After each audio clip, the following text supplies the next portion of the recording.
You're in the mix. SKM presents Strictly for the Music Podcast. You are now live with the #1 podcast for all upcoming artists worldwide. It's the real deal.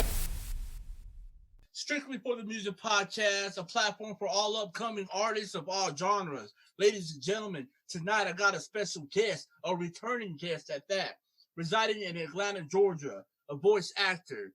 Over 11,000 plays on BandLab, 3 albums, 4 roles, holiday season, 2021 mixtape.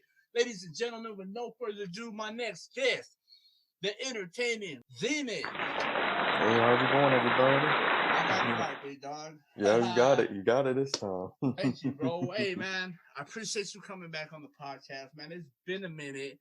The last episode we did with you, man, was episode 20. Right now, we're on episode 136. So, man, I just want to say thank you for returning on this podcast. And, man, we got a lot of ground to cover. So, with no further ado, man, how you been, man? Yeah, I've been good. Yeah, so I did the voice acting, completed that. And now I did some courses on regular acting, through a university.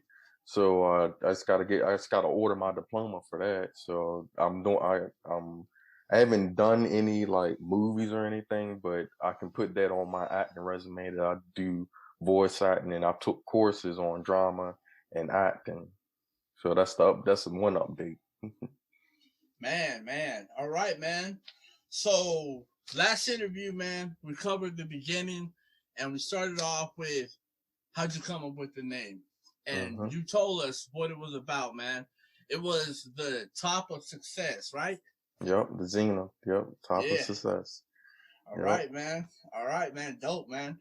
All right, man. So man, after that interview, man, what did you find yourself doing at that time, man? Like, did you start doing more mashups, or what did you start working on right away, man?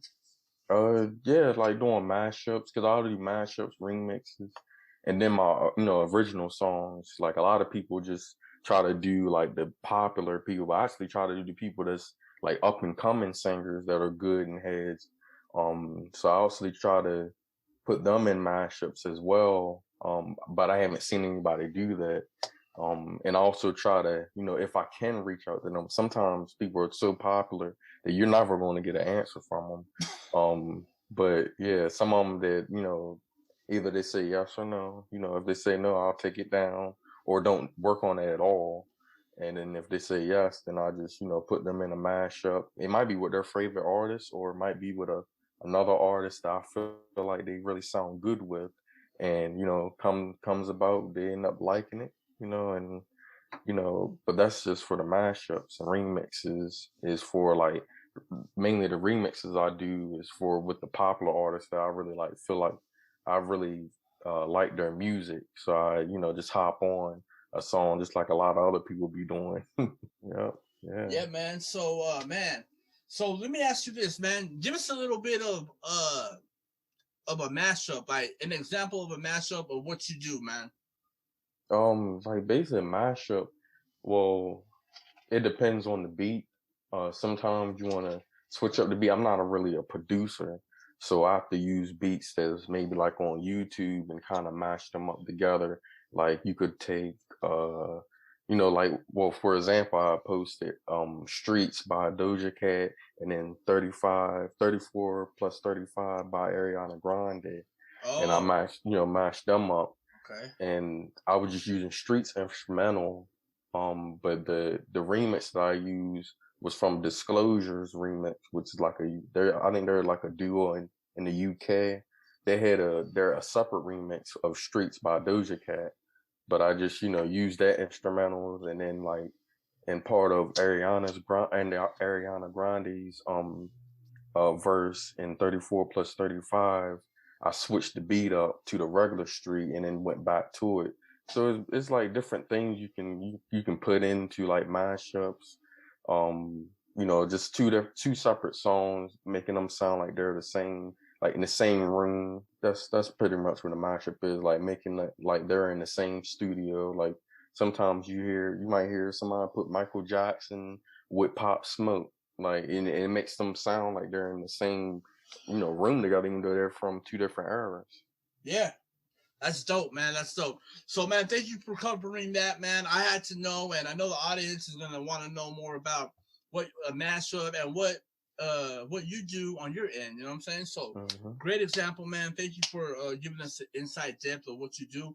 So, man, did you drop any albums after that interview, man? Yeah. Well, recently, more of the recent ones, you already covered the ones I put on BandLab, but the more recent ones I've put on YouTube mainly, and those, and I also have my Audio Mac and YouTube. Those are being the Thank You Nanny mixtape, which is a dedication to my grandmother that I put out. I think that was back in May. I put that out, and then in June I did a Legendary Summer mixtape, and that's mainly like summer hits, and I mean like summer hits, but I would say summer music. It's kind of like, if you're on the beach or something, you could, and it kind of intertwines with like fall too. And then I had another one, my most recent one I put out. I think that might have been like August. It's called In the Meantime, which is leading up to the one I'm going to be putting out this month on my birthday on the 29th, which would be called, this is the first time I actually said the name. So this is the first Scorpio season, because it'll be after the Scorpio season starts, I think the 23rd or the 22nd this year.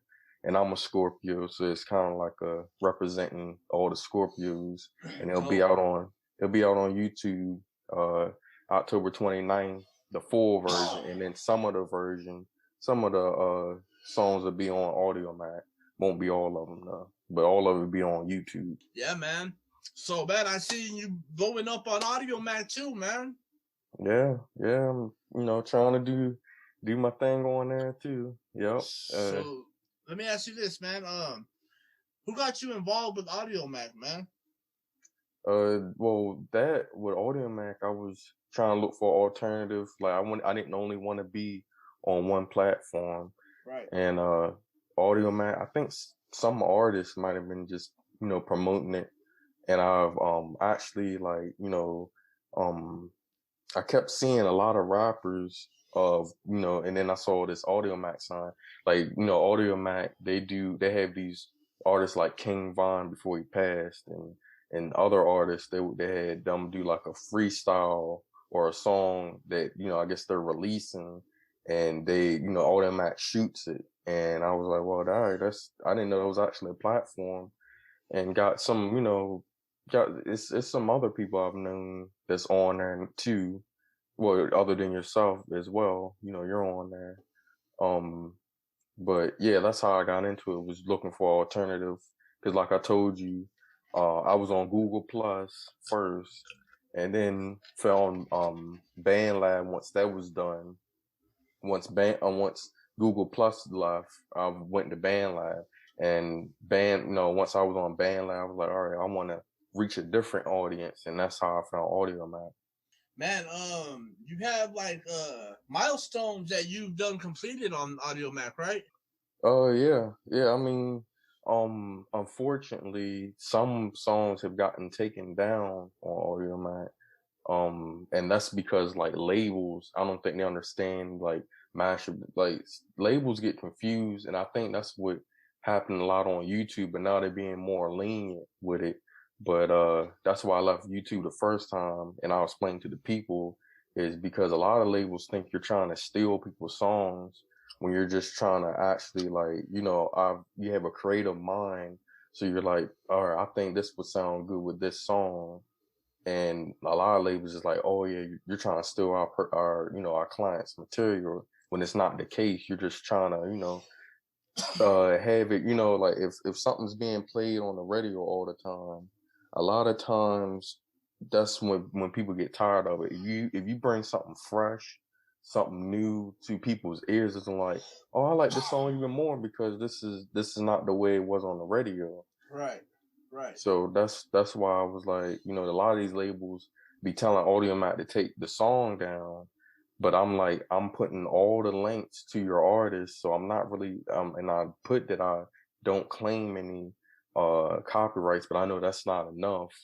But I still try to keep going. But yeah, the milestone basically is it was over 100,000. And Yeah. I've done that 3-4 times on Audiomack, but like 3 or 4 of them has been taken down.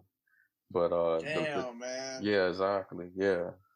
I would have been in the millions of views, but it's not about the views. It's like, it's not about the views. I'm not getting paid for it. Like, I don't know if the label think I'm getting paid for it. I'm not getting paid for it. If I was, I'd be swimming in money. Right. Hell yeah. Yeah, but yeah, I'm glad that, I'll be able to say that. I mean, hopefully, a lot of these platforms, they try to take people music down, like, they even take music down that doesn't feature the artist. It's just the beat. Like they'll take down the beat because it's like, oh, this sounds similar to what our artist is, and I don't think that's right. In general, because like, there's a lot of rappers that may like a song, like the champagne poetry, for example. Like, Drake's song, he just came out with that album, Certified Lover Boy. Yeah. So for example, like, I think I did a remix of that, and it got taken down. And it said, like, it said in my email that it was taken down because it sounded like, it would have Drake and then his label, like Universal and stuff. So I think Universal took that down because I guess it was gaining some views. It barely had views. Like, I was like, Drake's not going to care if I'm getting like 100 views on this. I don't think he's going to care. It's not, hurting his pocket. Right. But yeah, I mean, it's just, I guess that's how labels think. That, I think really, if me being like an underdog, it really like kind of hurts more than help the artist. If I was a label, I was like, all right, well, as long as you give him credit, as long as he's not making profit off of it, then we're good. If he's making profit off of it, then we're gonna have to take that stuff down. Don't just take the stuff down and just be like, oh yeah, this sounds like this beat, because artists do it all the time.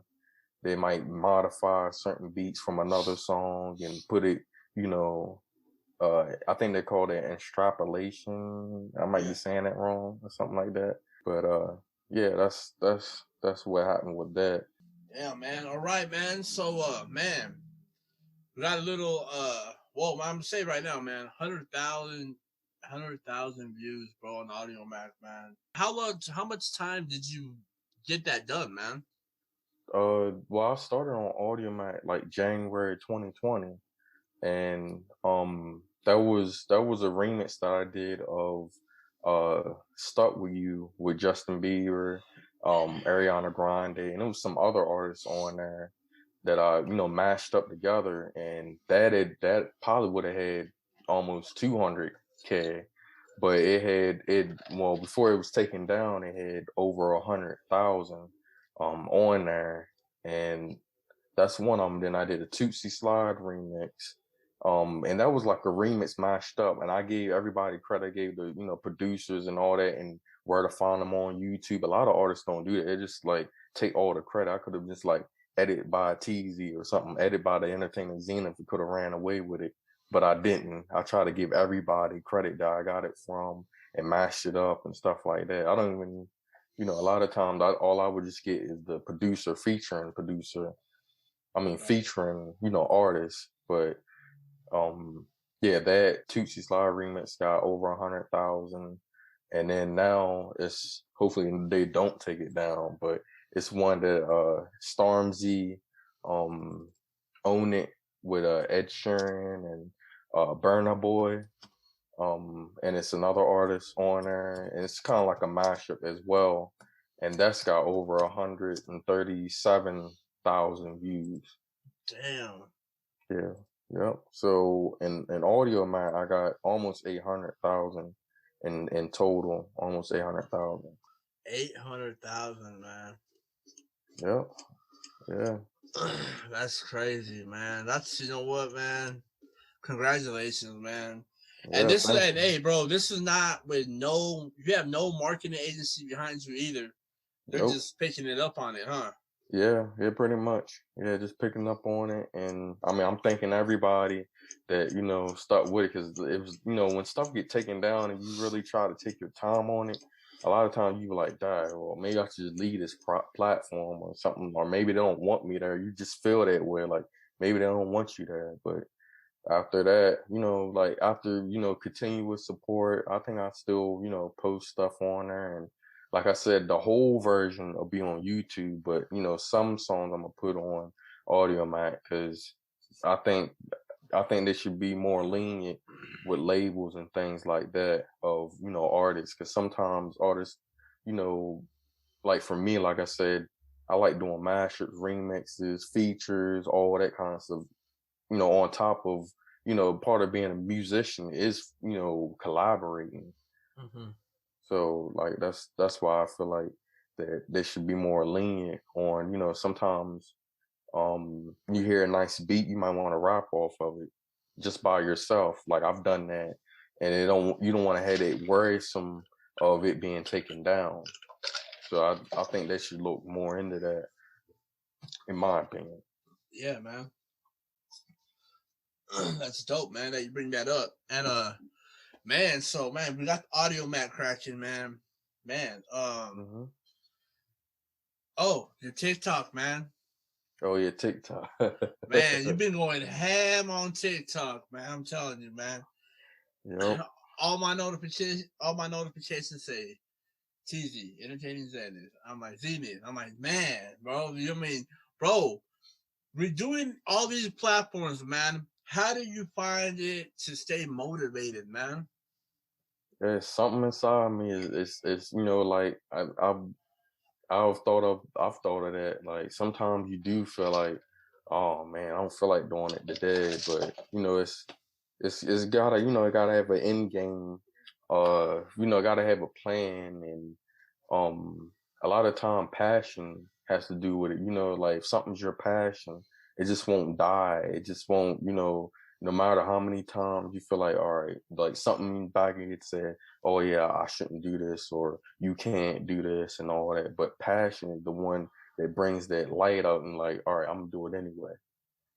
That's what really drives me, is like passion. Like, all right, like one side of my brain would be like, all right, well, no, maybe like when I first started on TikTok, I had, of course, 0 followers for the longest time, and now I'm still growing over 200, thankfully. Yeah. And now, yeah, and I only started like maybe March or May actually posting, and then from then to now, it's been about 200. I just got a notification now, somebody following me on TikTok. Thank you, whoever you are. I Hell didn't really yeah. get to look, but yeah, I really wanted to focus on saying I didn't really get to look, but I'll look later.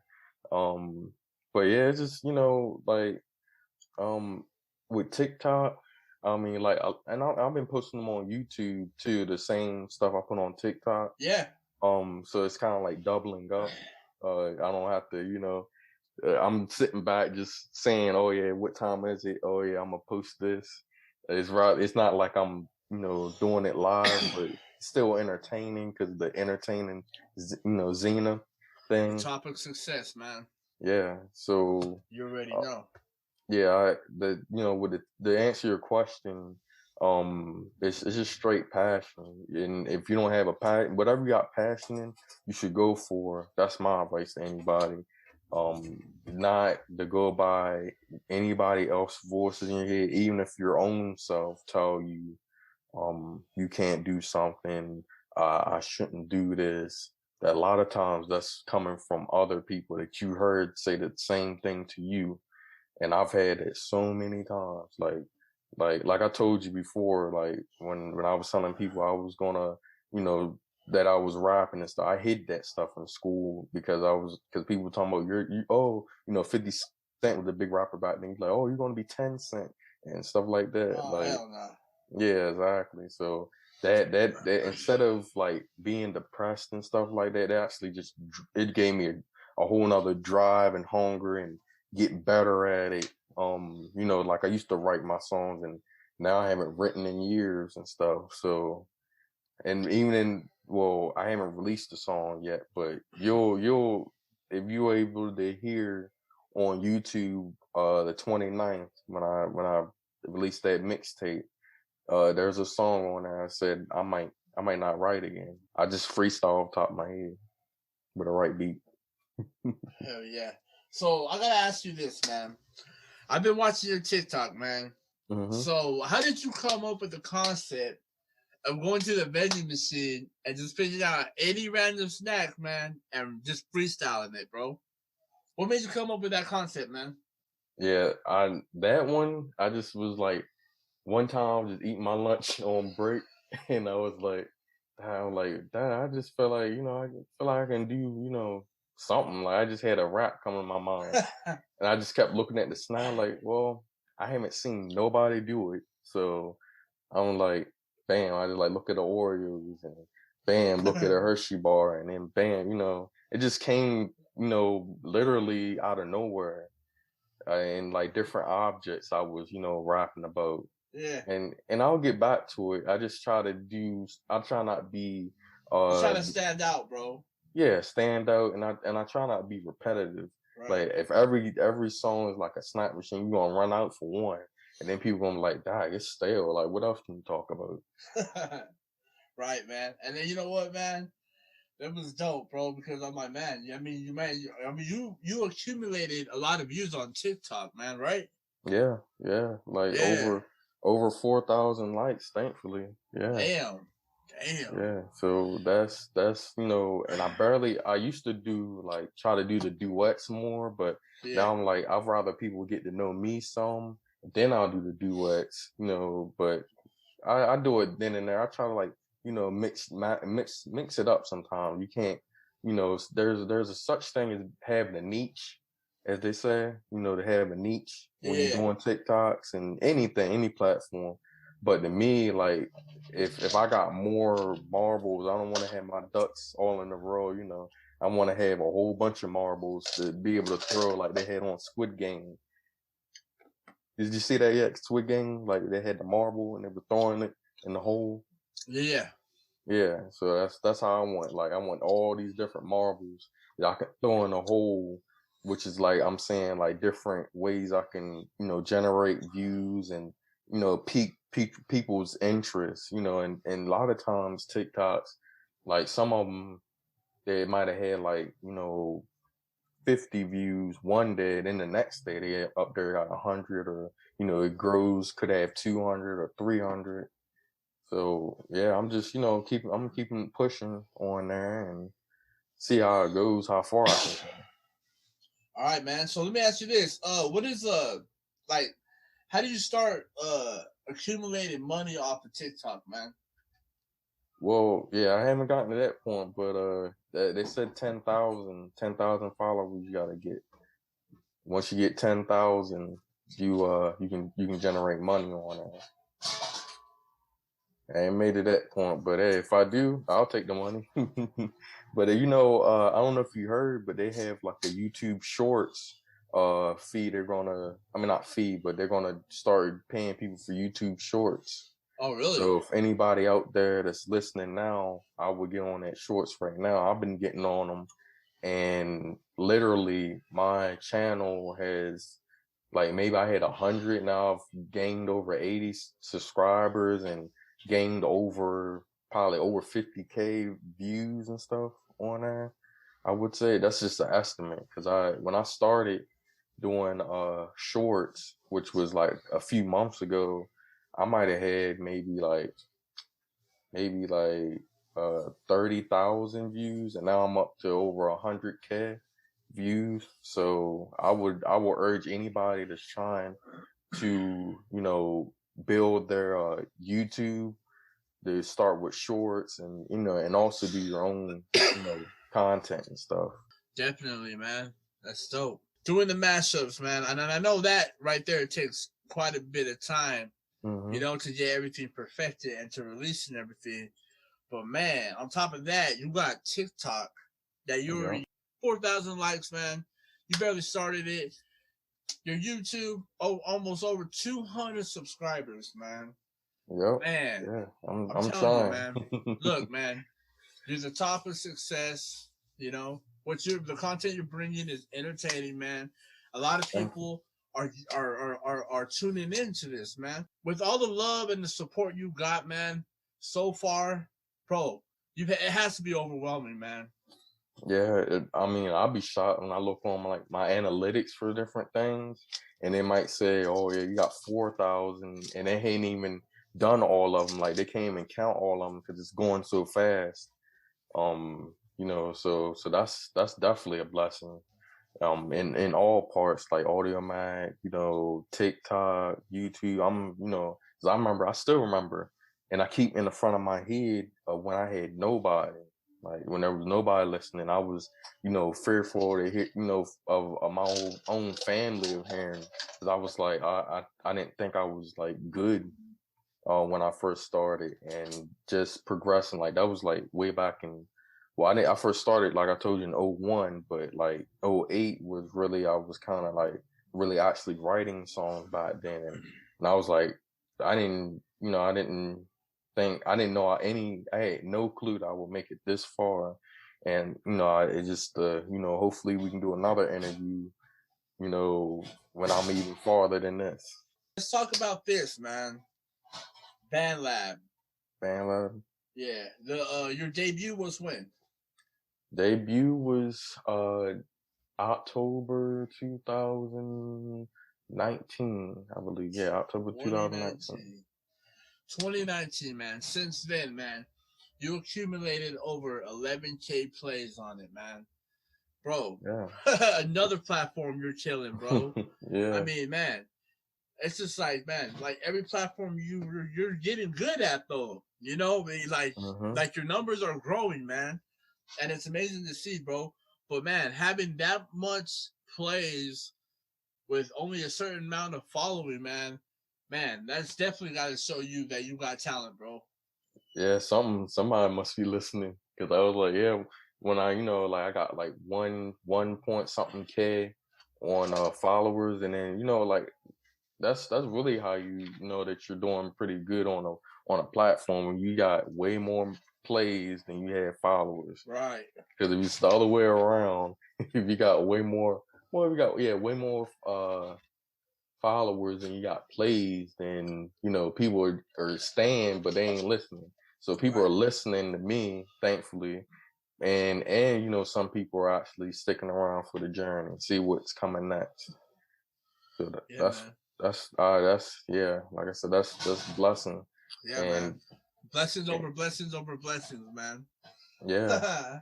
Yeah, you know, I have to, you know, thank my mother and grandmother, you know, for sticking around, because, like, you know, when I was recording some of them songs, them beginning songs, I was in Maryland. I might reside in Atlanta now, but I was in Maryland when I first started, and I used to tell them, all right, tonight I'm recording, so they would keep quiet while I record, and then, you know, or sometimes I would wait like 2, 3 in the morning. Like a lot of people don't know this story. Like I would wait 2, 3 in the morning just to record, just to, you know, make sure that they didn't feel like they were like confined to, you know, me, you know, like because I was downstairs at the beginning of my band lab and they were upstairs, so I would wait till it was late to record late at night, rather than, you know, the recordings hearing someone coming down the steps or open the refrigerator or rappers or anything like that, you know, like bags rattling and stuff. So yeah, I didn't want that, so I would record late at night. Yeah, man, I know the struggle, man. Trust and believe, man.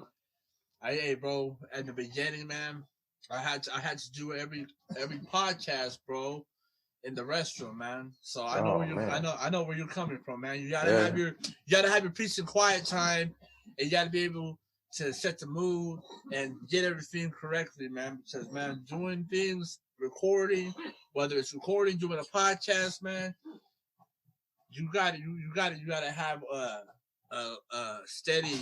steady quiet zone, man. That's what I say, bro. You know what I mean? Exactly. Yeah, that struggle. Yeah, that yeah. I still don't have a professional studio, but Right. I have a professional microphone. Like I told you before, that I might have said it in the last interview. If anybody can get like a good microphone to record, because it's important to have one, because like how are people going to take you seriously if you don't take your audio seriously? Right.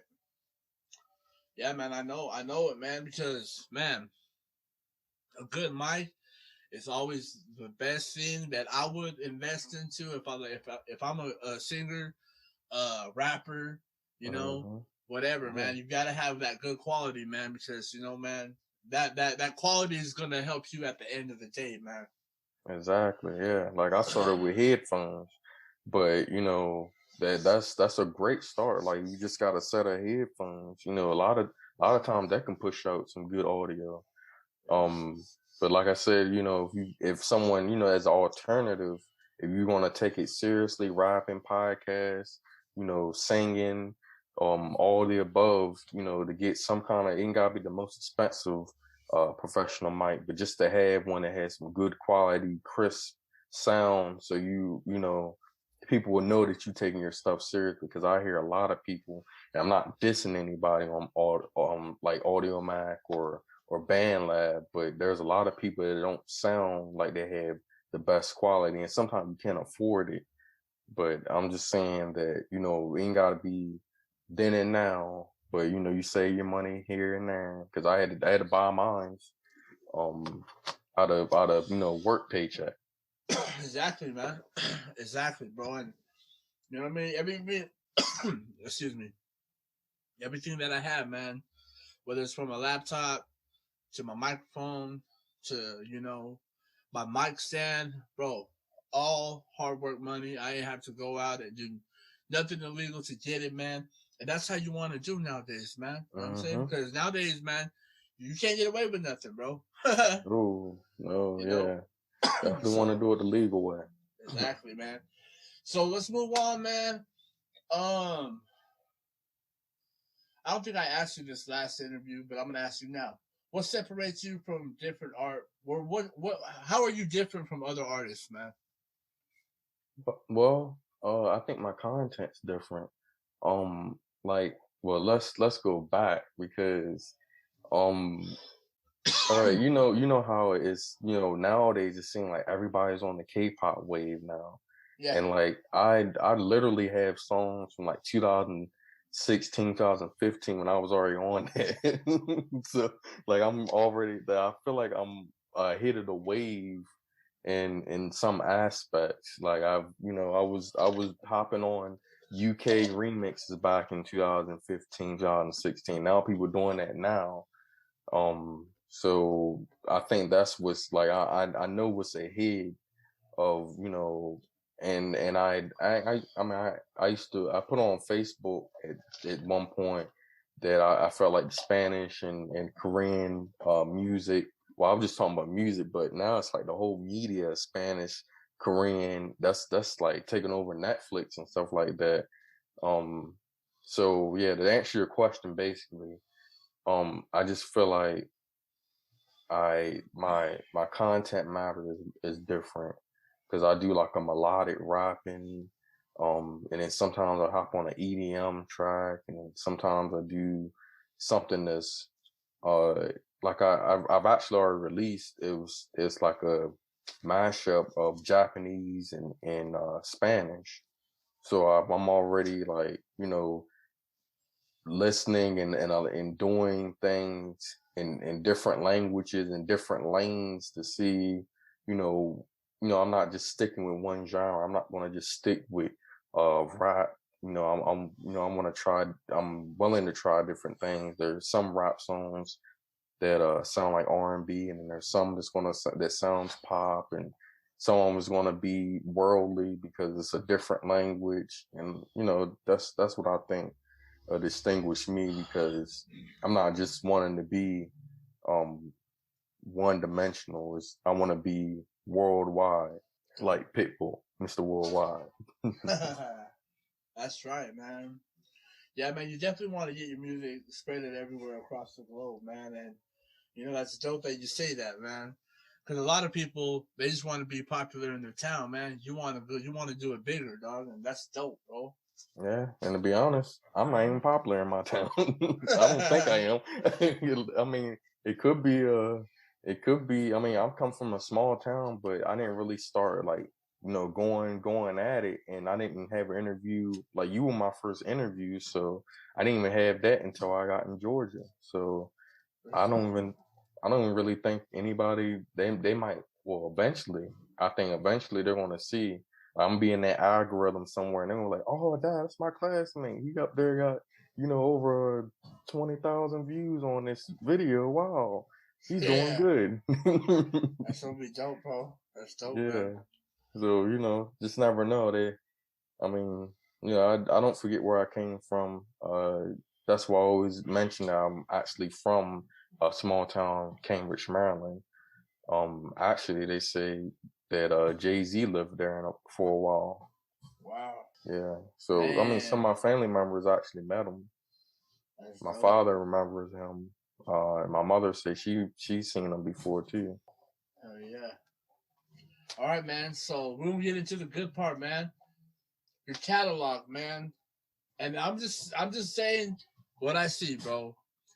I guess this is your first album, 4 Rows. Yep. Yeah, that was from my grandmother. Yeah, she had passed away in December 2019. So yeah, she really liked me doing music. So that was the first part. But I felt like 4 Rows was rushed. It's only like 3 or 4 songs. I kind of felt like it was rushed.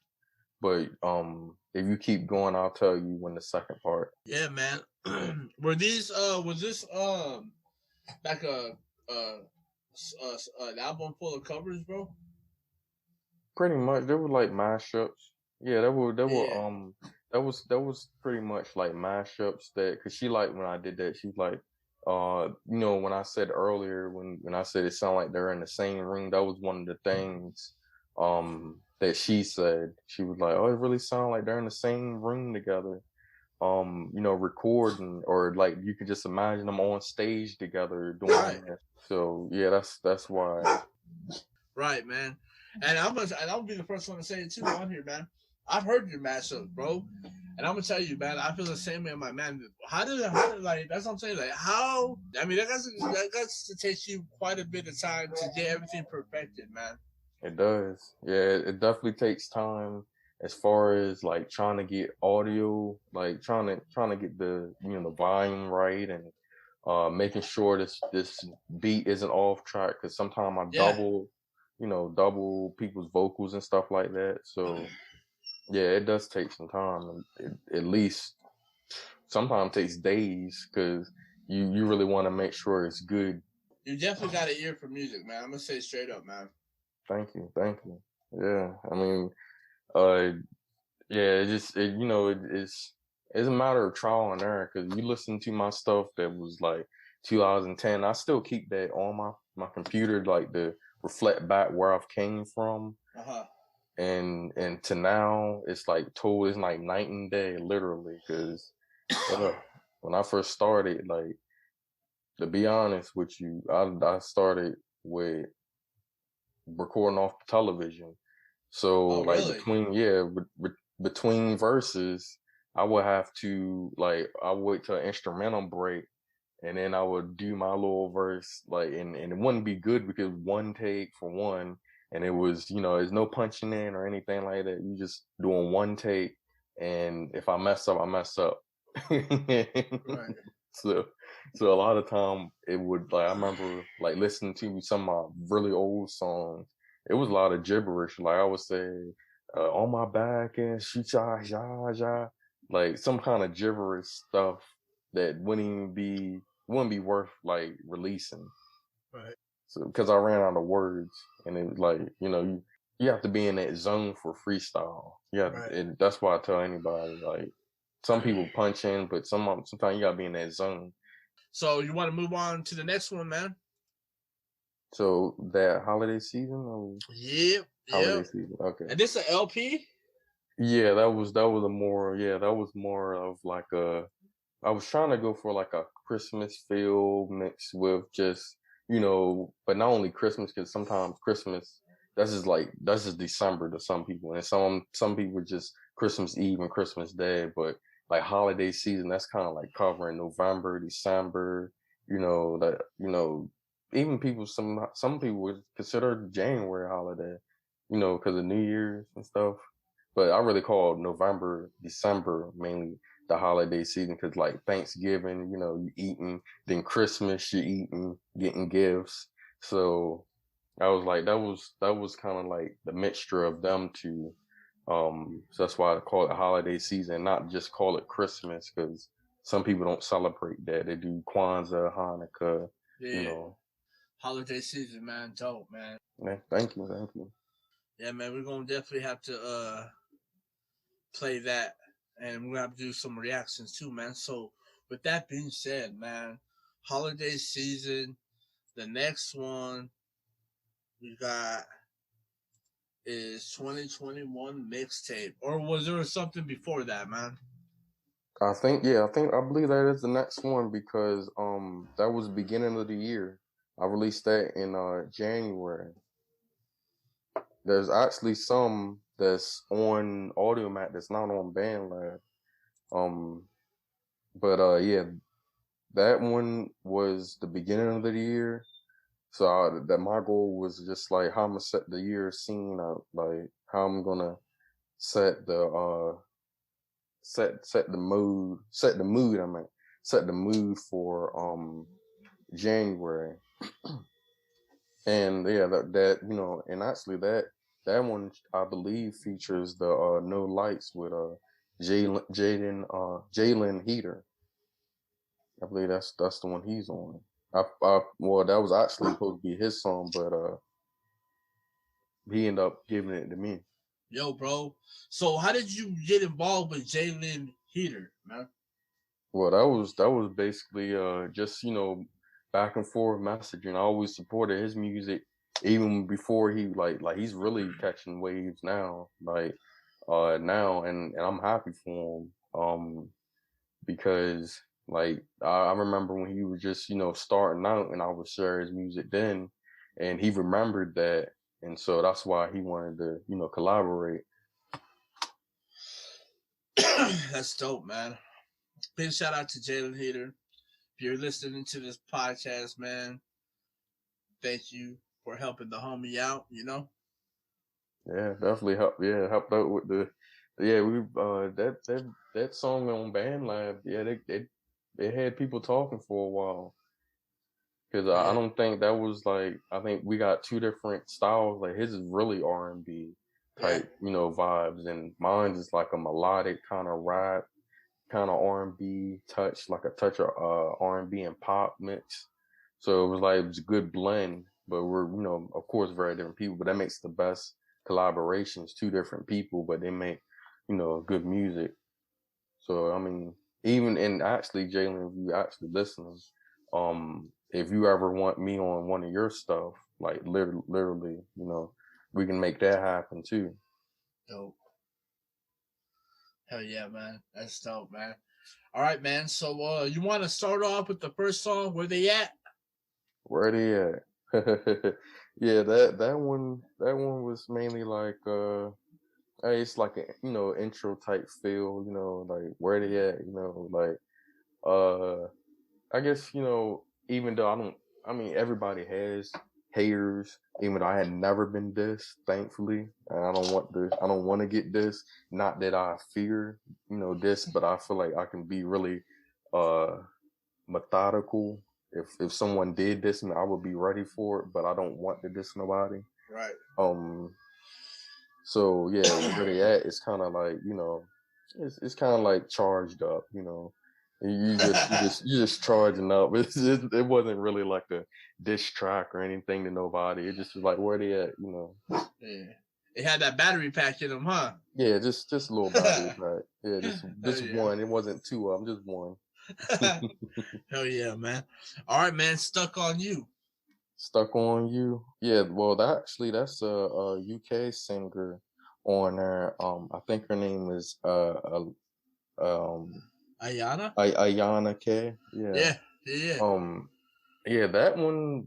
I messaged her on that. She seen it, but never said anything. To be honest with you, but she didn't say anything bad. She didn't say nothing. Like, yeah, I sent it to her though. Oh yeah, bro. I'm just That's being dope. honest, but yeah, she seemed like a nice person though. I messaged her on Instagram about it, but she didn't answer. So But like I said, it she, wasn't a yes or a no. It was just yeah, it like wasn't, yeah, yeah. She didn't say anything. She didn't say anything. So that's dope. no news is good news. Right. Hey, I agree with that, man. So laugh now, cry later. Yeah, that one, Kid Travis. Yeah, he's actually a pretty known artist on YouTube, and I really liked his you know, I've actually done another mashup with the one that I told you with the Tootsie Slide. He had retweeted one time on Twitter, so I'll take that as a like. So yeah, he had retweeted the remix, and that might be one of the reasons why it had grown up. You know, like I told you, that had over 100,000 views. That Tootsie Slide, and actually, you know, that was more of a we never met.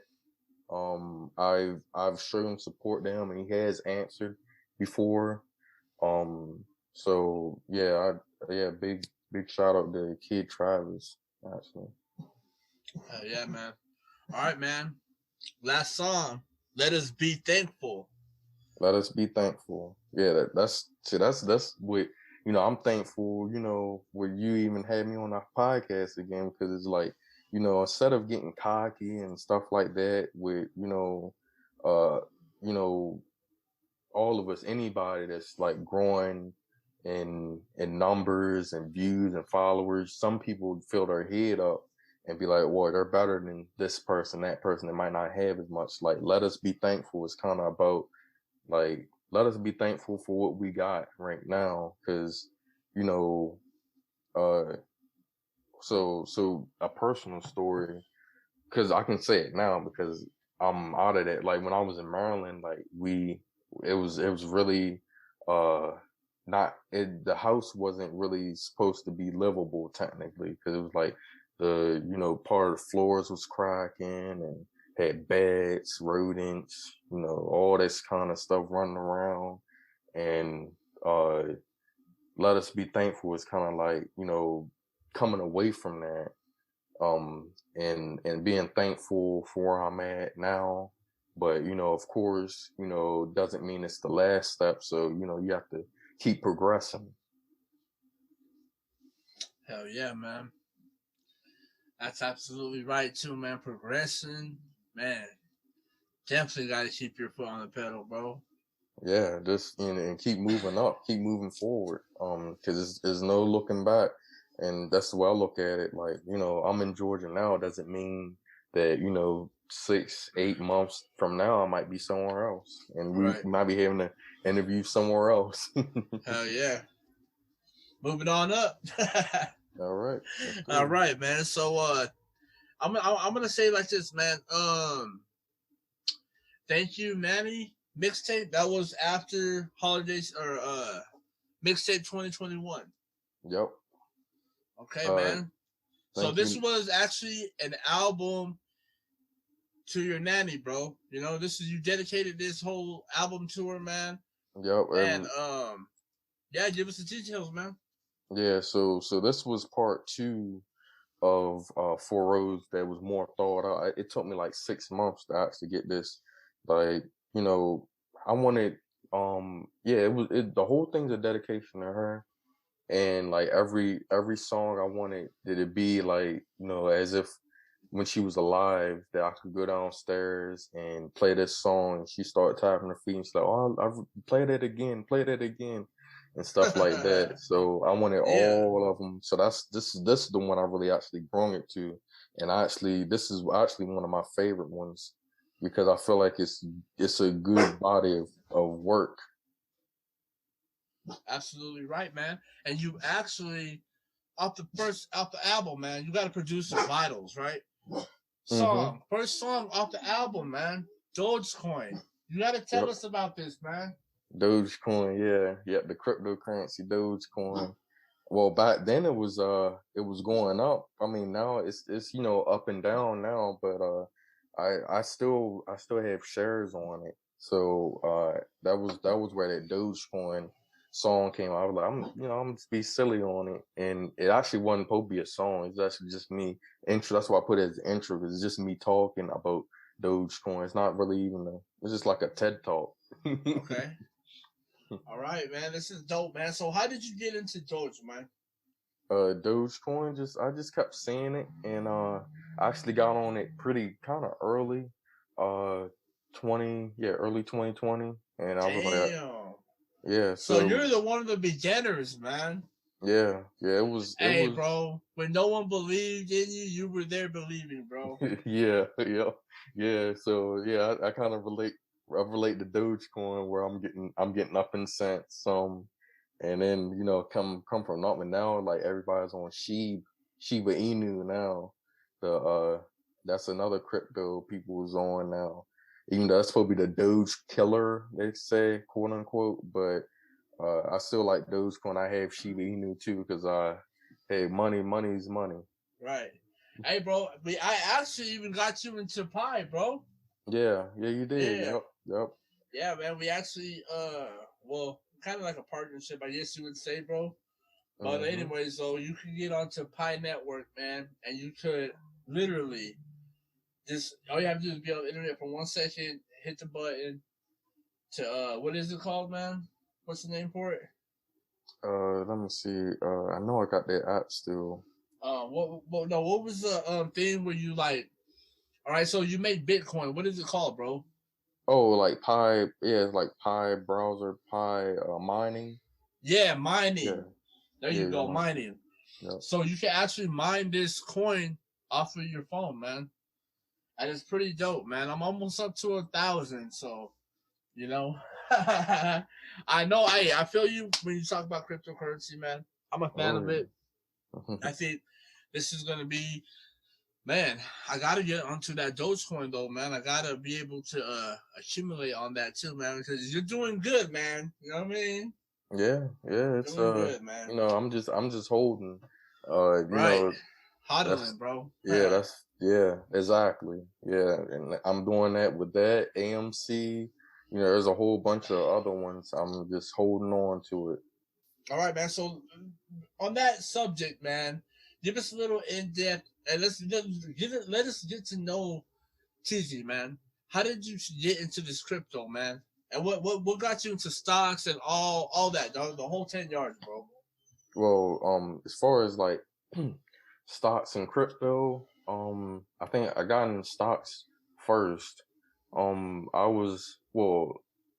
This is again, we got to go back, because back in like the early, like 2010, 11, there was a guy that showed me how to use stock, but there was no platform that I knew of that I could use to. But I remembered when he was like, "Oh yeah, you get this stock, you're a shareholder of this," and I had to I understood what he was saying, but I had to make it in my own way of thinking, because he would say he would buy it and just hold it, but some people would sell it at a certain, but sometimes it would go up the next day and things like that.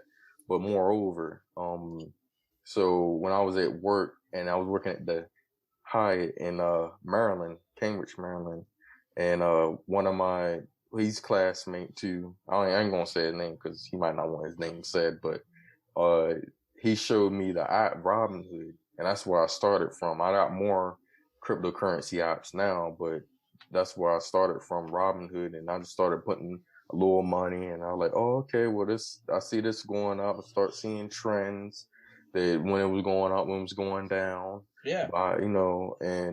And then I saw crypto. I always knew about Bitcoin. I knew about Bitcoin back 2008 when I wanted to. I actually could have been a lot richer now if I did it.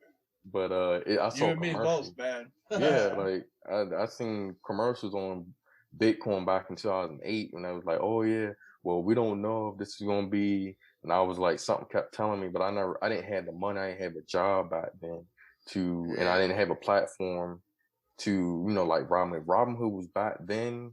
It might have been just starting back then. If I knew about it, I would have, been on it. And if I had a job, but I didn't. So yeah, that's how I got into crypto. Cause I saw Bitcoin on Robinhood. I was like, oh, let me get some of that. And then they had Ethereum. I was like, let me get some of that Ethereum Classic. I'm gonna get that. And then I saw Dogecoin. I was like, well, this one is like it probably was like 2 cents then. And I was like, well, I don't know, but I saw this. I was like, Elon Musk guy keeps talking about it, and then I was like, well, I'm gonna try it out because it might go up. And lo and behold, like a year later, it started skyrocketing, and it was 2 cents, like 2 or 1 cents when I got in on it. Damn. Now it's up to like 23, but the highest has been at 70 cents.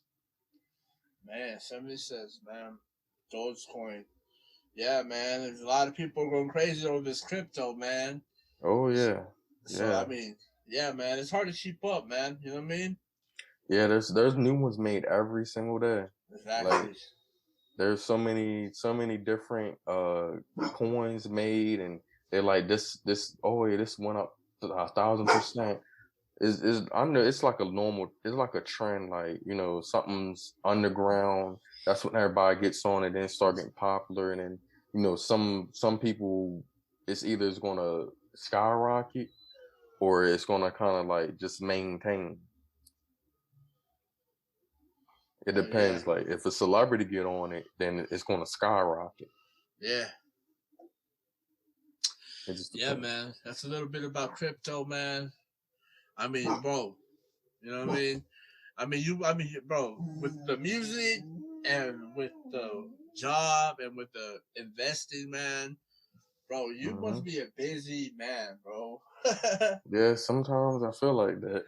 Sometimes I just, thankfully I try to, find my, chill days and, some relaxing and, like I said, the stock market is kind of like, it's like Monday through Friday, but crypto market could go up and down any day. So you got to be more mindful on the crypto market a little bit than the stock market. Cause I was like, well, stock market, I just look Monday through Friday, but I try not to do that. Cause when you go down, you sometimes get discouraged.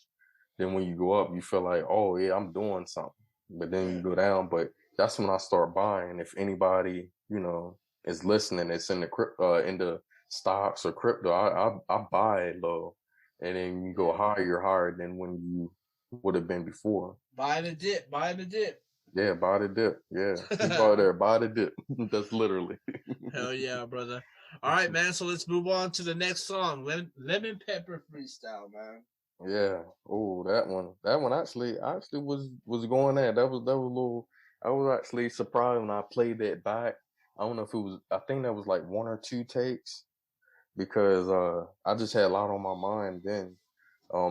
It was a lot of like violence and stuff going on. So I know one of the song. I think one of the lyrics. I don't know exactly how it went, because like I said, I freestyle. I don't remember this stuff. But it was like something like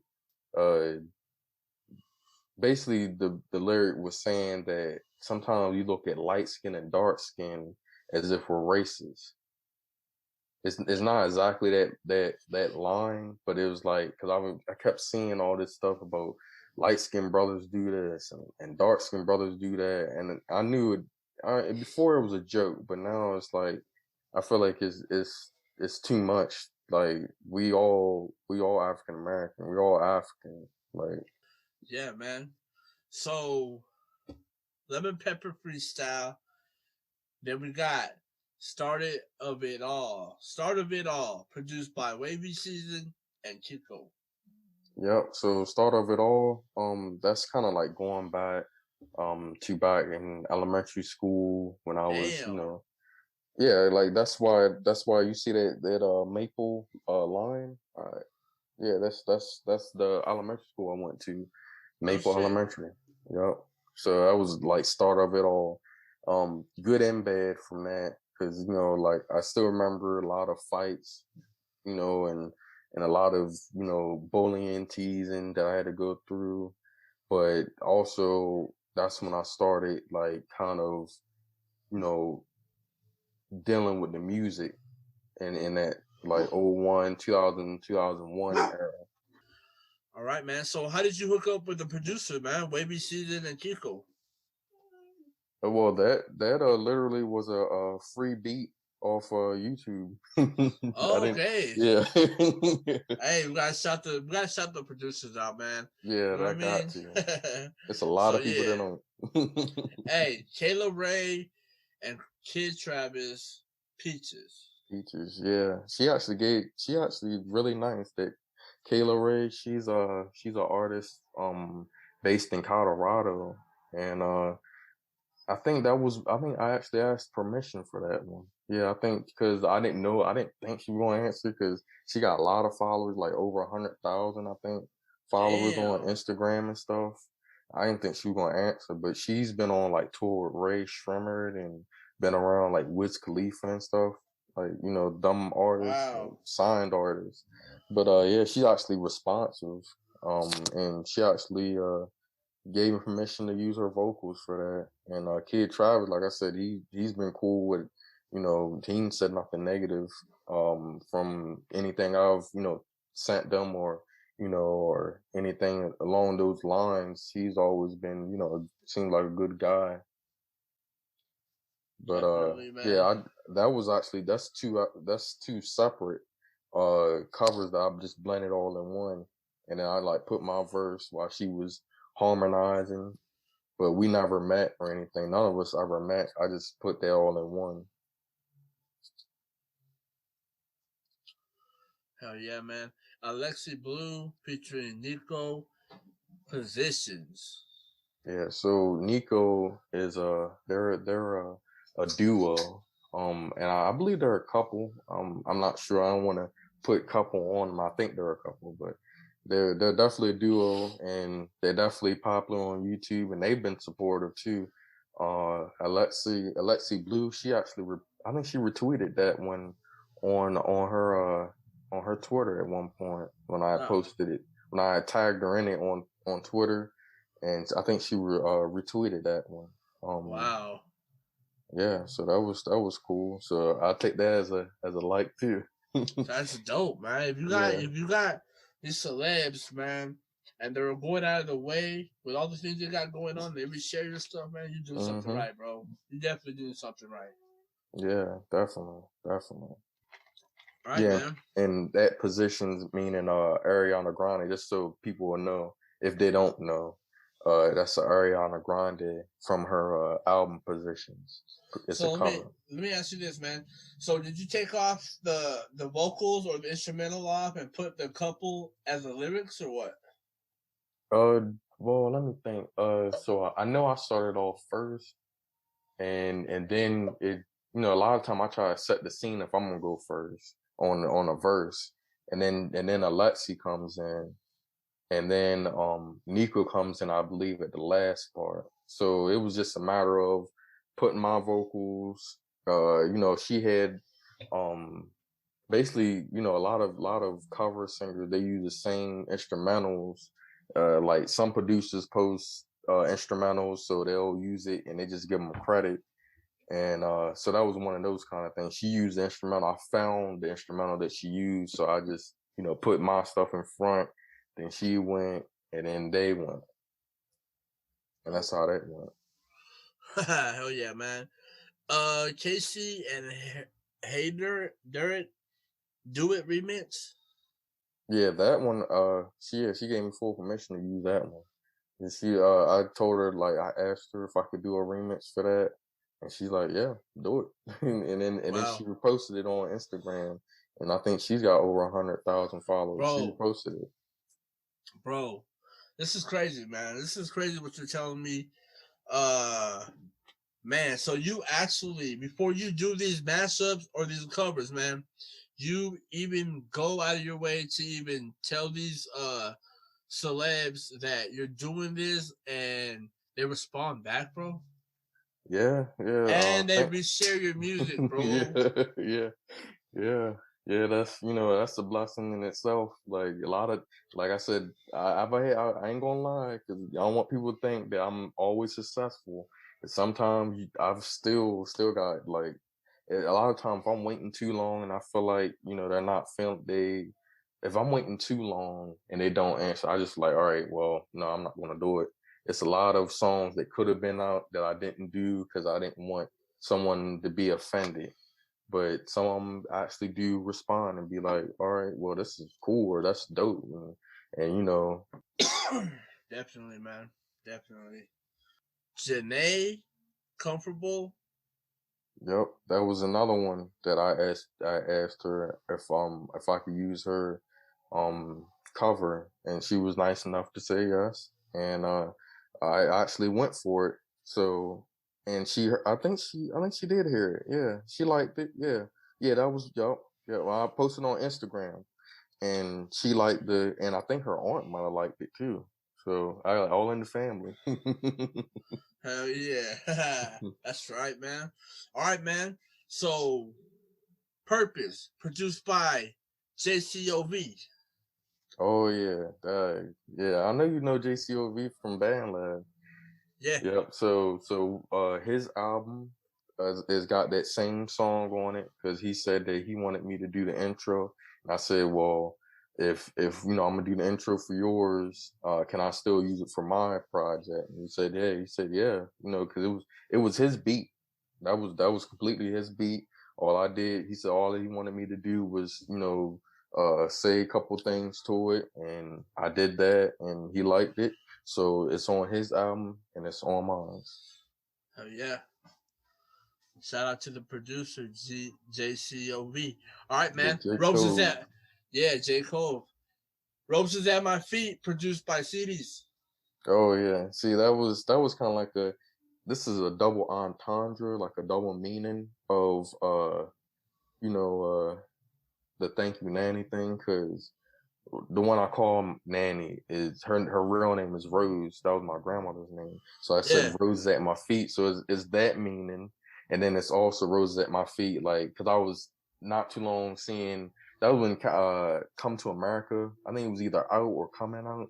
So you know how in the movie Akeem had all the roses at his feet and stuff, like they were throwing roses because they didn't, when everywhere he stepped at, he had roses on the first one. So that was it was kind of like a double meaning of that. So I was like, that's why, like if you go on YouTube and look the song up, you'll see a king on there because it was a play on that and also my grandmother's name, Rose at my feet. It's kind of like, I'm royalty, kind of like you a king, stuff like that. That's dope, man.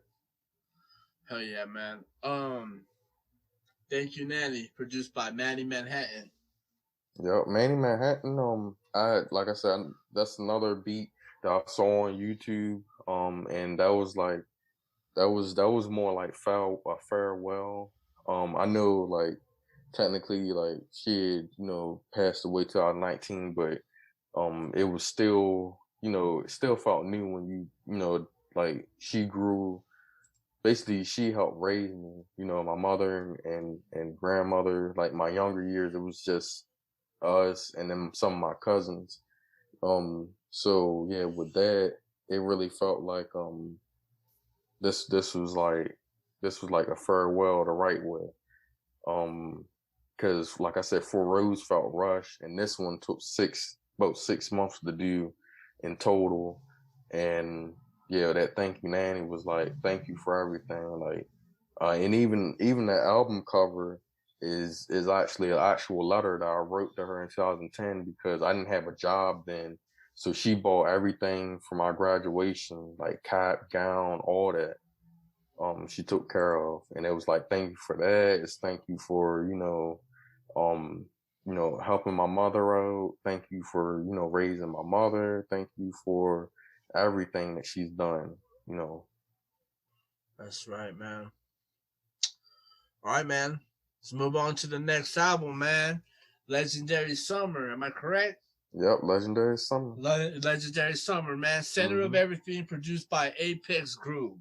Yeah, oh yeah, that's a good crew right there. Apex Groove, actually, they just started last year. Actually, I got them on Instagram. Actually, initially it was one song that I saw. They were on my YouTube. They had said they liked the song. I checked their music out, and then that's how we start interacting. And they're definitely nice. That nice crew. So. They do free beats again, and I use one of them, and they know that I used it because we subscribe to each other on YouTube and we're following each other on Instagram. So yeah, shout out to Apex Groove because they set you and put you in the mood. That's something like their slogan, their tagline. Apex Groove will put you in the mood. Yeah. Big shout out to the producer. You already know how we do it over here, man. Oh yeah. Psycho. Brooklyn and Blood Pop.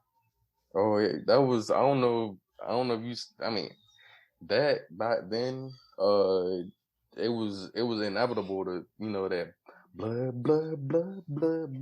That song, yeah, like that was all over TikTok. So I was like, well, I'm gonna do a remix of this. I ain't heard nobody rap on it, so I rapped off of it, and it's doing pretty good on YouTube. I put it on SoundCloud, which I'm barely on. So that's why I ain't really like mention it, but I might post like every 6 months or something like that on there. So, but yeah, I basically rapped off that. It did good on Instagram too, and yeah, people liked it.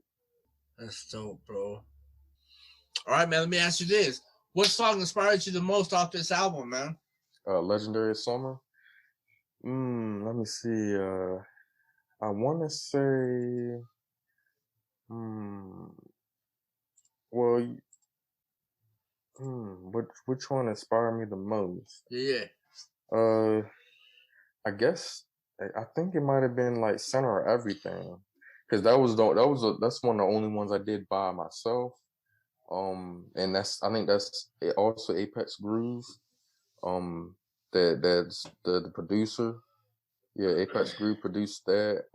Center of Everything is kind of like when you feel like you had the weight on your shoulders, that's like when you feel like you're the center of everything. Like even champion belts, that centerpiece is what's being looked at the most. The side piece is like okay, but the centerpiece, they're like that's what people really working for, the biggest part. So when you're the center of everything, you feel like when you feel like the weight is on, the world is on your shoulders. Sometimes you feel like at times as a male or female, when you're just going, you don't really get to sit down and do any thing. You can feel like you're the center of everything, like you're the setter of weight, or people like need you here, they need you there, and stuff like that. So that's like I wanted the people to feel with me on that. So that's what center everything's about. So that's why like that's the most personal song on there for me, because that's like by myself and I'm talking about that feeling. That's right, man. Hell yeah, bro. All right, man. So let's move on, man. In the meantime, this is barely newly released, bro. In the meantime, Yeah. So August 13th. So this is not even a month, barely a month old, man. Barely a month old. Man, tell us a little bit about it. How'd you come up with the concept, and what inspired you to do this album, man, this mixtape? So yeah, so this one, it was like really, it was kind of like songs that I wasn't gonna put on Scorpio season, the one that's coming up. That's basically what it was. So I say in the meantime, I do like 8 or maybe a little more. So on like the full versions on YouTube, but like some of it is on Audiomack. But yeah, in the meantime, it's basically like some of the songs I didn't want gonna, because I could have had for Scorpio season, the one that's coming out, what is it? I think week after next, about 2 weeks. That one could have had, I wanted to have actually almost like 40 songs. That's too much for people to, especially nowadays, that's too much for people. Like people don't want 40 songs on an album. They want like, increments. They want maybe 12 to 20. But yeah, that's why I did that 8 on Audio Mac. And yeah, in the meantime, just like, in the meantime, digest this, and then I'll be back with another one. Dope. Yeah, man. So a month old, man. And then you got another one coming out, man. But we'll get into that later, bro. Mhm. Man. I mean, bro, you have loads of content, bro. And man, is this work get to you? Like, is it sometimes overwhelming, man? Because you're going back to back, man. Yeah, I mean, like, that's why I try to record more in one session. Like, sometimes I'm doing one session, 7 songs or 7 5 songs. songs. Yeah, like back to back. You gotta, yeah. And so, Man. and I only got like Saturday or Sunday to do it because that's my off day, Saturday, Sunday. So I usually try to rest Friday, go back Saturday, and like do 5 to 7 songs, and I'll try to have it saved on my computer, like exactly how I want it. Then I just lay down the verse, and then then I save it till I want to release it. All in the mixtape or so. It's dope, man. Yeah, that's what I do. Like, and rather than and then you can worry about the quality. When you're done. I mean, that's where you can kind of do that in the week that. So I've done that too. Is like, all right, I want to release this. Then I got these many weeks to put out this much, X amount of songs. So in order to do that, I need to put this out, this out, this out. And then sometimes I use the hot Billboard list. And then I was like, well, what cover songs or people, and then I'll reach out to the artist, and then bam, if they answer, I'll do it. And sometimes if they don't, and I feel like it's really good, and I was like, well, hopefully they like it. Let me ask you this, man. After you message them, man, and say you don't get a response, after you're done with the track and everything, do you send them the link and tell them to check it out? Yeah, I try to. Yeah, sometimes they'll see it. There's certain artists that see it and don't say anything, or sometimes they'll see it and say, "Oh, I just got to this." Like months later, they're like, "Oh, I just got to see this." It depends who the artist is. Yeah, and how busy they are. Yeah. Some of them are so big that I like it's no use. Right. You might as well just do it. If Right. it sounds good, if people like it and They'll it hear generates it. enough, yeah, they'll hear it. Yeah. And if they like it, then I'll keep it. If they don't, then I'll take it down. It's that simple. Right. All right, man. Ace Buchanan featuring Anna Moore, Come Alive. Come Alive. Yeah, so hold on. Which one was that one? I got so much content. I don't know. Yeah, man. I'm telling you, man. You're overload, man. Overload. Hold up. That's on In the Meantime? Yeah. In the meantime, yeah. First song. Oh shoot. Wow. Come Alive. Dang. Dang, I'm stuck now. Man, we got you, bro. We got yeah, you, hold man. on. Who was it? Who was it again? Ace Buchanan and Anna Oh, Moore. okay, that song. Okay, yeah, it's like an 80s feel song. Okay. Yeah. Yeah, now I know what you're talking about. Okay. So yeah, that song, that was literally a Hop One song. If yeah. So yeah, that was like an 80s feel to it. And yeah, shout out to that artist. He came up with a dope song. I liked it, so I hopped on it. That's simple as that. Hell yeah. All right, man. M22 featuring Lauren, Think About Us, 90s Club Mix, man. Yeah, that one's got like a 90s feel. I like that sound on it. So I hopped on that one too. I don't know. I never been in contact with M22. But one of their artists had liked one of my remix of their songs, and she had sung the song "Gravity" for them.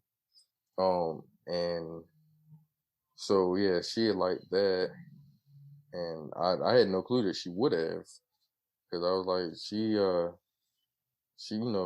name's Rhea Melvin, and she had liked the remix that I did for Gravity, so that was pretty cool. Yeah, man. New normal better. New normal better. So that's two Khalid. I think it's Khalid. Yeah, Khalid is how you pronounce his name. The one, but yeah, he he's the one that did both songs. But what was featured in there is covers, cover songs. So I just did them back to back because New Normal was the new song and Better was like one of his greater hits. So yeah, there's Emil Barriston, and Will Gittin. They're the ones singing in that, and I just do a little rapping. Bro, it's dope how you're doing this, man. And it seems like a lot of people are gaining traction to what you're doing, man. So, with that being said, man, In Your Arms. Mm-hmm. Yeah, that was a popular TikTok song, so I just you had to do it, huh? Yeah. So yeah. You might as well get in the mix, dog. I just wanted to do it differently. Like that's my whole ordeal, is like the way people hear it on TikTok, the way people hear it on the radio. I just want to do it differently than what they hear it there. So when they see it teases something, they know it's gonna sound different than what they're used to. Right. All right, man. Kid Travis featuring Bianca, Stay. Yep. So that's another TikTok. You know, you can't get away from that. Kid Leroy and Justin Bieber, right. Stay. So yeah, that was that song as a remix.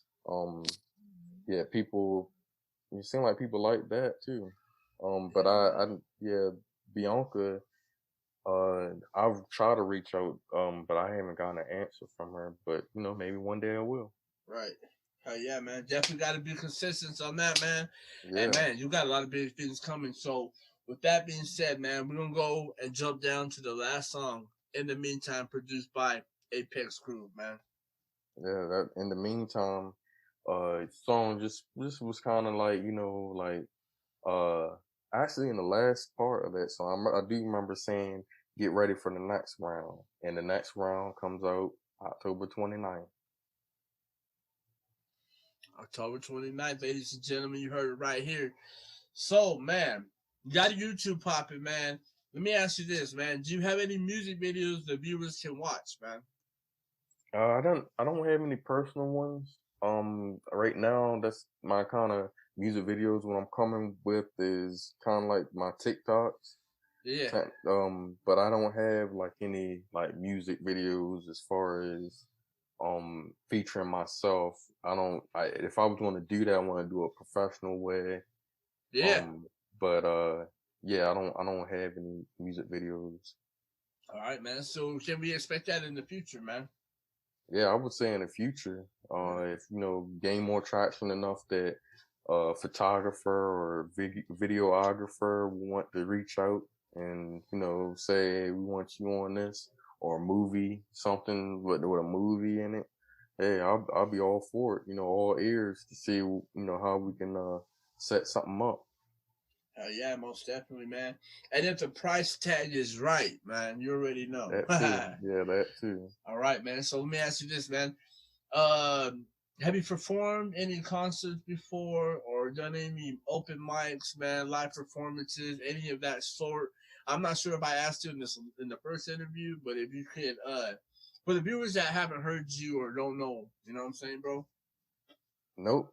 Actually, for a long time, like any artist, you have that that feeling like, oh yeah, you don't know if you're going to be good enough to like you see all these artists around, and they're performing with, nervousness and like that, can a lot of time overwhelm you, like nervousness and not knowing. And, for a long time, I was just doing it for fun. I mean, sometimes I still had fun with it, but it's more so I'm kind of cracking down on it. You can see more context being put out because I'm taking it more seriously. I used to put it on like the back burner, so I think that might have stopped me from actually performing and like letting people know, but also having a different sound. Because I don't have the same sound as some of the people in like Georgia or some of the people in Maryland, and you know, a lot of the sound nowadays is like the trap music and drill and stuff like that. And even though I could do that, it's like I don't want to. I want to be different. Right. That's dope, man. That's dope, man. So favorite collaborations in your music, man. What collaborations are your favorite? And man, just explain the whole thing, man. Well, I still think my favorite collab is with Sam. He's a producer on BandLab, and then a lot of times he has like a good vision of music for music. And Hope Gray, she does like a lot of opera singing, and I think Man. that yeah. Oh, I think uh yeah, you could probably get with her, get in touch with her, and get in touch. Make sure y'all have an interview or something like Yo, that. bro, that's Get definitely on sounds there. like a good idea, man. I've been hearing about her a lot. If you don't know, man, a couple episodes down, we had Lynn Ferguson on the show. Shout out to her. And she definitely uh mentioned the same thing, man. So, I've been hearing a lot of good things about her, man. So, Yeah. hey, Hope Gray, if you're listening to this, we'd love to have you on the podcast. Just go ahead and go to our Instagram, send your bio at strictly number 4 the music. You already know. All right, man. So with that being said, do you have any future collaborations that you want to speak on, or anything that's up and coming that you want the people to know? Well, just basically that mixtape it's gonna be on my YouTube. It's not gonna be on BandLab. Some of it's gonna be on Audio Mac. It'll be released the 29th. That'll be my birthday also. So I also, my birthday being on a Friday, I wanted to release some music for people, and it'll be some surprises. I'm not gonna, reveal a whole bunch of stuff, but it'll be some surprises on there. Absolutely, man. So, is there any advice you want to give the youth, man? To straight up, just be different. You ain't gotta be like everybody else. You'll make it farther than like my grandmother. One of the best advice she had said for me as an artist. She said there's already a Lil Wayne, there's already a Drake. You don't have you just be you. And that's what she liked about my music. It was me. Whether it was a 15-second verse, 20-second verse, or whatever. So my advice is just be you. Because there's already a the baby, there's already a little baby, there's already this artist. The people are like these younger, artists think the same formula will work for them, and it could for a while, but after eventually, you just die down. A lot of stuff we're getting canceled by cancel culture and stuff like that. So Yeah, definitely, man. Got a big point on that, man. Be yourself, because no one can't be you. exactly. Anything Right. that can make you different. Yeah, man, definitely. All right, man. So, favorite lyrics in any song you wrote? Oh wow, favorite lyrics. Wow. Mm, yeah. See, this is where this is where I will fall because well, actually, I already posted it up on I did it on YouTube and BandLab that that it was the Dua Lipa remix that I did, Levitate, and I had said something like I think I said something like we're like on the highest point of levitation. I mean, it's not like a line that's like, mind blowing, but I didn't, that was a freestyle. So I kind of like give myself a pat on the back to even think of a line like that. The highest point of levitation. Kind of like, well, people wouldn't know, but that's kind of like a, wordplay on my own name, entertaining Zenith. So I'm like, the song was called Levitate, so I might as well, you know, kind of tie the two together. But I don't know if I have a favorite lyric. But I think that was one that was unique. And then I also said in like the Doja Cat and Ariana Grande, I like when I said that it must be in our gene pool to know each other. Like I never heard anybody rap that in a gene pool. Like, like that's science stuff. Right. Definitely, man. All right, man. So what are your music guilty pleasures, man? What kind of music does the entertaining Z-Man listen to with no one around? Well, I just told you one. Ariana Grande is my guilty pleasure. I'll be listening to POV. I'll be listening to Test Drive. Like I mean, I'm not going to sing. I don't sing the lyrics, but I just like, she's a good singer. Like that's if I made it big, like big time, that would be one of them that I would want to write and actually work with Ariana Grande, because like actually it wasn't her original music that made me like her. It was shout out to Moonlight Records, because their remixes made me like her music even more. Like I liked her music before, but the way they did her music, like I did like a few of them that I put on BandLab and YouTube.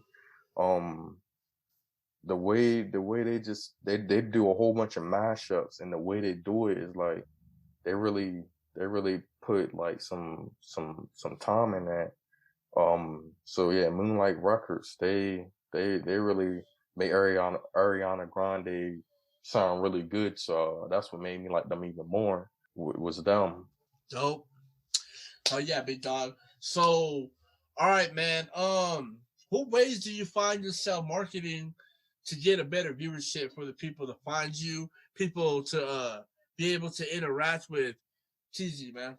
So yeah, that just that's why I put all my links up in any of my like YouTube videos, and the shorts, just so people can reach out to me. The Entertainer Zenith on Instagram, Entertainer Zenith on YouTube. It's the same thing on BandLab too, and That's Zenith right, as ZENITH. You already know, man. Is there anything else that you do outside of music that you want the people to know? I just work hard. Steadily working, man. Steadily working, getting that money, man. I just be working. Yeah, that's what I be doing. Man. So I know we just got discussing about your drop on the 29th, but is there any other goals that you haven't accomplished, like maybe last year, that you're still trying to get accomplished this year, like something that that has to be done by the end of 2021? Yeah, that's a good question. I mean, I always had the mentality of, well, I didn't always have this mentality, but recently I'm having like, all right, you done this, all right, let's do it again. You done that, all right, let's do it again. Like to prove that it's not just a fluke. Like, so that's one of the things I want to do, like end of this year, going into next year. Actually, this year, my end goal was to make it over 100,000 views on YouTube, but I already did that. So thankfully, I already did that. I don't, because some people won't perceive it as cocky, but I'm thankful that I did that. Right.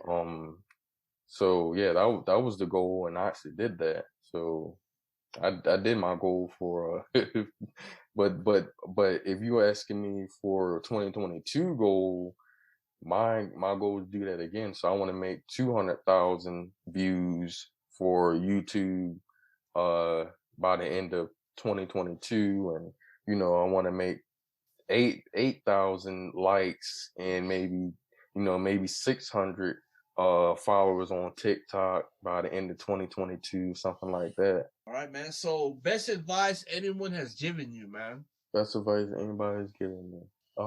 See, I'm gonna sound like a broken record, but it was always to be myself. Like, it seems so cliche that, being yourself, but, being yourself and gaining as much knowledge as you can, that's where the power is at. Like, these people that got money, they ain't just get money. Like, some of these people didn't just get money just by, oh, let me just stand here. Like, Right. they had to they put in the work, and like some people say pray, some people say, I'm gonna wait. Like, nothing beats putting in the work. Exactly. Yep, one foot in front of the other, man. You already know. Exactly. Yeah, exactly. So, all right, man. So, what would you say to any upcoming band or artist in your local area or in the area that you are right now in Atlanta, Georgia? Do you have any advice, or are you gonna stick with the same, be yourself, and work hard, man? Yeah, I'm gonna stick with that. All right, man. Because You got it. yeah. All right, man. So from here on out, man, how is your music going to evolve?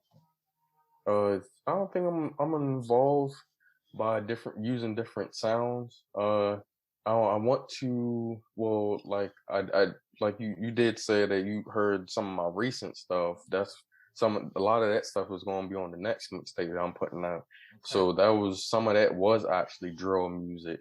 But I was just kind of like giving a melodic rap poetry kind of feel to a drill beat, which normally people was always aggressive on drill beats. Right. So that's flipping it. Like, a lot of people was like, what is he doing? Like, why is he sounding so calm on a drill beat? You supposed to be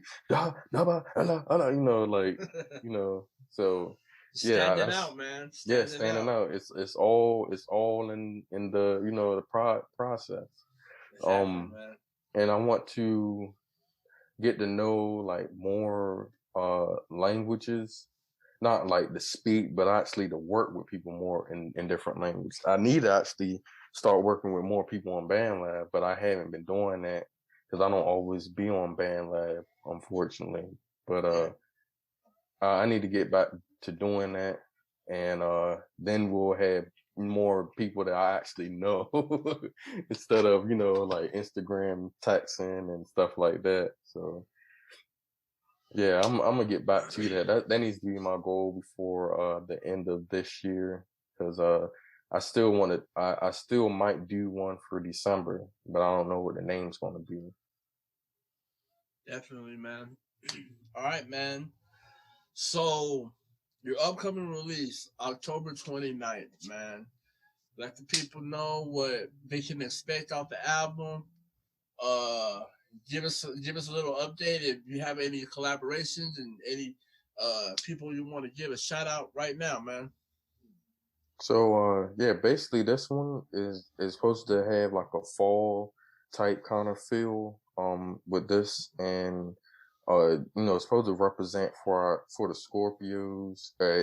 Most of it, a lot of these songs are myself, like me by myself rapping, which is different because usually I have like covers or a mashup of covers or something like that.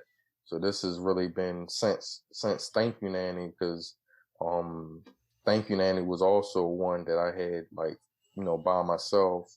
But yeah, the shout out some people.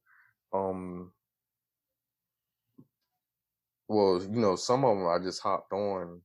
See, like usually, like I hear something really good, that I just hop on it. But there's one of them that's actually from the movie um the movie Free Guy. It's from. Are you seen that movie yet? Free Guy with Ryan Reynolds. Yeah, it's one part in the movie that has the movie the Mariah Carey's Fantasy song. But it's the cover by Jodie Comer. And she's an English actress. And even though I couldn't tag her on Instagram to say that, oh yeah, well, this is a song that I just hopped on, but some people that like her, like fan pages has liked it, and so that one actually was rapping on. It's like that's what you can kind of expect from the whole thing. It's just mainly rapping instead of like the melodics, rapping. It's just like straight rapping, like I did on the on a lot of the tracks. Is just straight rapping. Just I didn't. Some of them are kind of like, as they say, barred up, and then some of them I was just just riding the beat. Oh yeah. All right, man. Dope. Special shout outs you want to give to anyone in the world, man? You got any special shout outs? Just shout out to everybody listening. That's what I'm call it. All right, man. Anybody listening, shout out to you. All right, man. Shout out to all his subscribers too on his YouTube, because this interview is going to be on his official YouTube channel, so don't forget that. Mm-hmm. All right, man. So go ahead and plug in all your social media outlets, let everyone know where they can find you, where they can find your music, all that good stuff. Yeah, Audio Mac is the Entertaining Zenith. On YouTube, it's the same thing, and also on TikTok is the Entertaining Zenith. I believe it's actually Teezy. Yeah, Teezy. It's at Teezy, the Entertaining Zenith, and that's Zenith as Zenith. Zenith. I mean. Yeah, you already know. So everyone, go follow the man. Go follow the Topic Success if you want to be successful too. You already know, man. All right. So ladies and gentlemen, there you have it. Another dope interview. And don't forget, we're going to get part 3 too. Maybe by the end of this year. I'm not sure. I'm not sure what his schedule is. You know what I mean? But you never know, man. Be prepared for a part 3. We're going to have him back on. Appreciate you coming on the podcast, man. Thank Shout you. out to you and your whole team and everything you got going, man. You know what I mean? It's all love over here. You already know. Strictly for the Music Podcast. Don't forget to like, subscribe, and comment below.